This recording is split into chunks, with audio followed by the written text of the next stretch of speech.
Drunk at a company dinner, I accidentally called my boss Hubby. The table went quiet for half a second, then laughter rippled through the crowd. Oh my, she's really desperate to land the boss. Calling him that in public, she's got guts. I froze, the glass trembling slightly in my fingers. Across the table, my boss lifted his gaze. Adolf Scott's expression was as cold as ever, his eyes sharp and displeased. Can't even control your mouth, he said flatly. Why are you drinking? The room fell into an awkward silence, heavy enough to make my ears ring. Then a low laugh cut through it. Archer Kingston, the notoriously difficult project CEO, leaned back in his chair, swirling the amber liquid in his glass. She was calling me, he said lazily. What are you getting so worked up about? More chuckles followed, forced this time. I lower my head, the heat on my face spreading all the way down my neck. No one bothered to defend me. No one ever did. Everyone in the company knew my story. I had chased Adolf Scott from college straight into his company, abandoning my pride to take on an assistant role just to stay near him. Years passed, yet nothing changed. I stayed, obedient and available. He remained distant, untouchable. Later that morning, documents in hand, I stopped outside Adolf's office. The door wasn't fully closed.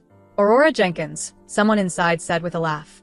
A young lady from her family, and she reduced herself to being your assistant. You actually let her? Adolf snorted. She insisted. What was I supposed to do? The others laughed. True. She's been glued to you for years. That hasn't changed. But be honest, Adolf, someone added. You're really not going to get serious with Rory? She practically dreams of marrying you. When her family set her up on a blind date, you called us out drinking that night. I thought you cared. The words hadn't even settled before Adolf's voice turned icy. She's just a nuisance, he said. Why would I care? My raised hand froze mid-air. The knock never landed. Instead, I wrapped my fingers around the doorknob and pushed the door open. The laughter inside died instantly.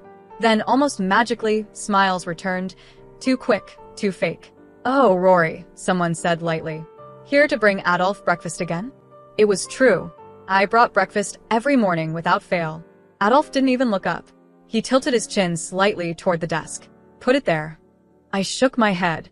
Instead of food, I placed 2 documents on his desk. My resignation, I said calmly. For your review, Mr. Scott. The room erupted. No way. Rory, are you serious? You can't be joking, right? Adolf finally frowned and lifted his head. His eyes locked onto mine, searching, assessing. What's this supposed to be? He asked. I nudged the resignation letter closer. I've already sent an electronic copy to your email.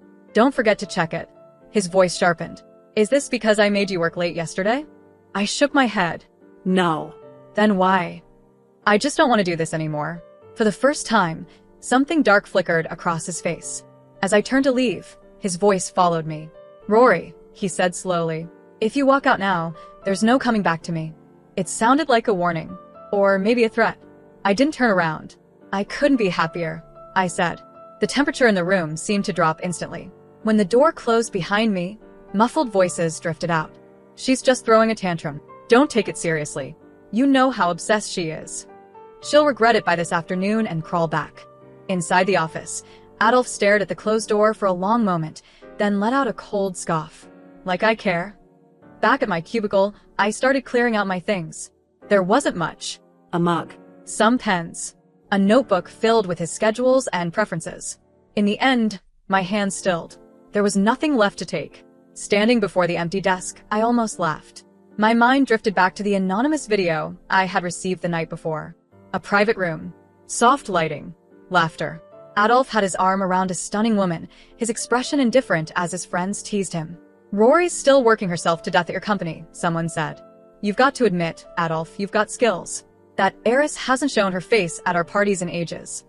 It was true. A privileged heiress like me, reduced to an obedient shadow. All he ever had to do was ask. I worked late. I attended his business dinners. I ignored exhaustion and sickness alike. And what did I get in return? A laugh. A label. Looking at it this way, someone joked, Rory really is like Adolf's most obedient dog. He didn't deny it. Swirling his drink, he even scoffed. What are you talking about? She's just a dog by my side. Not even the most obedient one. The room erupted in laughter. That night, it felt like a bucket of ice water had been dumped over my head. Cold. Brutal. But for the first time in years, I was awake. After a brief hesitation, I quietly took out my phone. My fingers hovered over the screen before scrolling to a contact I had deliberately ignored for days, the man my family had recently tried to set me up with. They said he was kind, steady, genuinely decent. Someone suitable. Back then, my mind had been entirely occupied by Adolf. I had postponed the meeting again and again, even entertained the childish thought of sabotaging it outright. Now that seemed ridiculous, perhaps even unfair. But as everyone knew, the fastest way to forget someone was to let someone new take their place. I tapped the screen. "Want to meet tomorrow?" The reply came almost instantly. "Sure." Polite, prompt, gentlemanly. He even added that I could choose the time and he would arrange the location accordingly. Only then did I realize my mistake. When my parents had mentioned this blind date, I had barely listened. I knew nothing about this man. Not his height, not his voice, not even what he looked like. Standing outside the restaurant the next afternoon, I hesitated. What if I failed to recognize him? The thought alone made my ears burn. I paced near the entrance, pretending to check my phone, when I suddenly collided with someone. I'm so sorry," I blurted out instinctively. I looked up. The first thing I saw was a sharply tailored suit, flawless in its cut. Then my gaze lifted higher, and I froze. The man before me had features so refined they almost felt unreal. Calm eyes, clean lines, an air of quiet authority wrapped around him like a second skin. He looked down at me with a faint, gentle curiosity. "Why aren't you going in?" he asked. "Are you waiting for someone?" His lips moved slowly as he spoke, thin and elegant. For an embarrassing second, my throat tightened and I swallowed without thinking. I caught myself at once. This man was not a stranger. Archer Kingston. The name flashed through my mind like a warning bell. I had seen it countless times on Adolf's target partner lists, bolded, circled, annotated. A powerhouse in the industry, rumored to be ruthless, cold, and nearly impossible to work with. Every attempted collaboration had failed. Startled, I quickly stepped aside to make room for him. "Oh, I'm sorry," I said hurriedly. I was distracted. "I'm waiting for someone. Please go ahead." Instead of walking past me, he let out a low laugh. "Miss Jenkins." I stiffened and looked up sharply. "How do you know my name?" There was a hint of amusement in his eyes as he met my gaze. "Is there a chance," he said calmly, "that the person you're waiting for is me?" My breath caught. That was impossible. My family had said nothing more than that he was a good match, someone reliable. Never, not once, did they mention someone of Archer Kingston's stature. I didn't fully regain my composure until I was seated across from him in a private dining room he had clearly arranged in advance. The space was quiet, elegant, and entirely too expensive. Outwardly, I smiled politely. Under the table, my fingers flew across my phone screen. "You set me up with Archer Kingston? Is our family suddenly rich enough to marry into his? Did you all get wealthy without telling me?" My mother replied almost instantly. What are you talking about? Daydreaming already? We set you up with one of Archer Kingston's distant nephews." Nephew. I stared at the message. Then I looked up at the man across from me, who was watching me with an unreadable smile. Surely, there couldn't be two people in this world who looked exactly like this. I finally put my phone down, unable to pretend any longer. I said carefully. "You're Mr. Archer Kingston, right?" He nodded, then offered an apologetic smile. "Yes. My mistake. I haven't properly introduced myself." He set his teacup down with unhurried elegance. "It's a pleasure to meet you, Miss Jenkins. I'm Archer Kingston." A simple introduction. Completely different from what my mother had told me. My mind spun. This blind date was not supposed to look like this at all. Archer raised an eyebrow slightly, lifting his teacup and studying the light filtering through it. "That kid isn't good enough for you," he said casually. "So, I came instead." He looked back at me, his gaze steady. "Is something wrong?" he asked. "Or does Miss Jenkins prefer him?" The way he said it felt strangely familiar, as if we had known each other for years. My heart began to pound. Archer, however, remained perfectly composed, patiently waiting for my answer. I forced myself to speak. "Of course not," I said. "I don't even know him." He chuckled softly. "Then it's fine if I stand in for him, right?" I swallowed. "No," I said finally. "It's fine." And for the first time since walking away from Adolf, I felt something shift quietly inside my chest. Not pain, not regret, but the faint, dangerous spark of possibility. The dinner with Archer Kingston lasted 3 hours, though it felt like 30 minutes. He was nothing like I expected. No cold silences. No power plays. Instead, he asked about my favorite books, my thoughts on art, whether I preferred mountains or oceans. Questions that had nothing to do with business or status. When I mentioned I hadn't decided what to do after leaving Adolf's company, he simply nodded. "Take your time," he said. "Sometimes the best decisions come from stillness, not rush." By the time we left the restaurant, night had fully settled over the city. Archer walked me to my car, his hands in his pockets, completely at ease. "Miss Jenkins," he said as I reached for the door handle. I turned back. "I enjoyed tonight," he continued. "If you're willing, I'd like to see you again." My heart did something strange in my chest. "I'd like that too," I heard myself say. His smile was slight, but genuine. "Good." I drove home in a daze, my mind replaying every moment. The way he listened when I spoke. The way he laughed low and warm. How different it felt to sit across from someone who actually saw me. My phone buzzed as I pulled into my building's parking garage. "Adolf, where are you?" I stared at the message for a long moment, then deleted it without responding. The next morning, I woke to 17 missed calls. All from Adolf. I blocked his number over breakfast. Word traveled fast in our industry. By the end of the week, everyone knew I had resigned. The reactions were predictable. Shock from some, amusement from others, and smug satisfaction from those who had always enjoyed watching me chase after Adolf. What they didn't know was that I had already received 3 job offers. All of them impressive. All of them unexpected. The third came from Archer's company directly. I sat in my apartment, staring at the email. The position was senior level, far beyond what I had been doing as Adolf's assistant. The salary made my eyes widen. My phone rang. Archer's name appeared on the screen. "Did you get the offer?" he asked without preamble. "I did," I said carefully. "But I can't accept it." "Why not?" "Because people will talk," I said. "They'll say I'm using you, that I left Adolf to climb higher." There was a pause. Then Archer laughed, genuinely amused. "Miss Jenkins," he said, "do you know what I've learned in my years running this company?" "What?" "That people will talk regardless of what you do. The only question is whether you're living for them or for yourself." I bit my lip. "I sent that offer because you're qualified," he continued. "Your resume speaks for itself. But if it makes you uncomfortable, I understand. Just know that the door is open." After we hung up, I sat in silence for a long time. Then I opened my laptop and politely declined all 3 offers. If I was going to rebuild my life, I wanted to do it on my own terms first. 2 days later, I ran into Adolf. It was inevitable, really. Our social circles overlapped too much to avoid each other completely. I was leaving a cafe when I saw him standing beside his car, clearly waiting. For me. "Rory," he called out as I tried to walk past. I stopped but didn't turn around. "What do you want, Mr. Scott?" The formality made him flinch. "Stop being childish," he said. "You've made your point. Come back to work." I finally turned to face him. "I'm not coming back." His jaw tightened. "This is about that night, isn't it?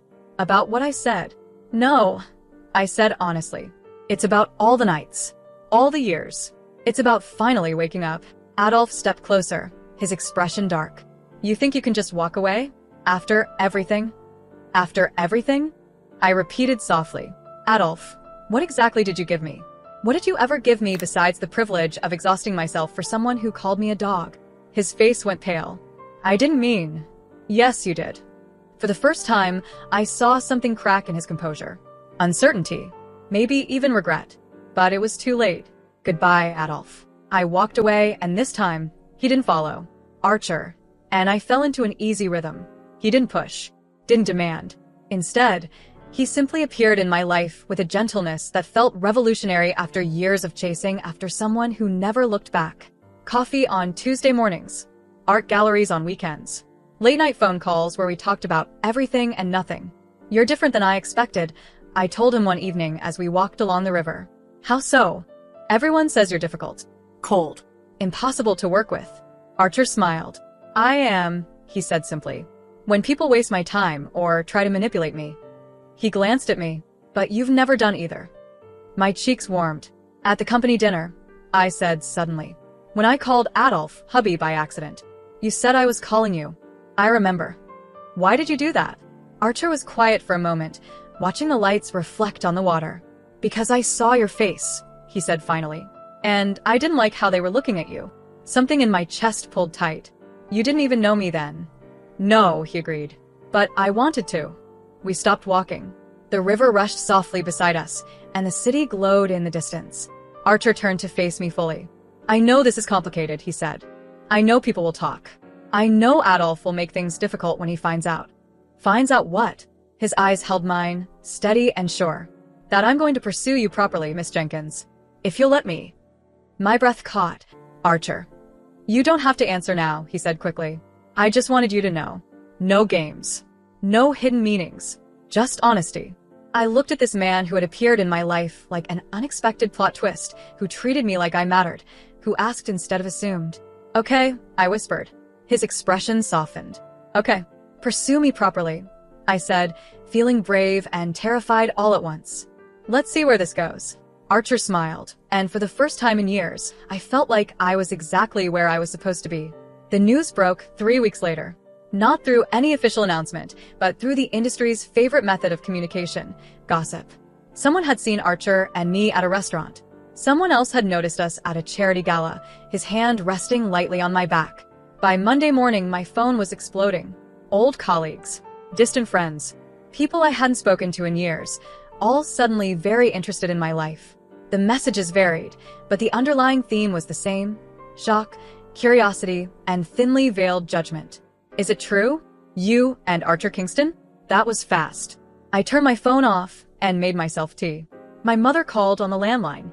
Aurora Jenkins, she said, using my full name like she had when I was a child caught doing something forbidden. Why am I hearing from strangers that you're dating Archer Kingston? I sighed. Because I am. Silence. Then, unexpectedly, she laughed. Well, she said, I suppose I should be grateful you finally stopped wasting your time on that Scott boy. Mom. Invite him to dinner, she said firmly. Your father will want to meet him. After she hung up, I sat in my kitchen, slightly stunned. That was easier than expected. My phone vibrated. I had turned it back on out of habit. Adolf's number. He had somehow gotten past my block. We need to talk. Now. I'm outside your building. I looked out the window. Sure enough, his car was parked in front, and I could see his silhouette inside. For a moment, I considered ignoring him. Then I grabbed my jacket and went downstairs. Adolf got out of his car the moment he saw me. He looked terrible, dark circles under his eyes, his usually immaculate appearance slightly disheveled. Rory. What do you want, Adolf? Is it true? His voice was tight. Archer Kingston? Yes. Something dangerous flashed in his eyes. You're using him to get back at me. I almost laughed. Not everything is about you. Then what is this? He stepped closer. You spent years following me, and now suddenly you're with him? You expect me to believe that's real? I don't expect you to believe anything, I said calmly. What I do with my life is no longer your concern.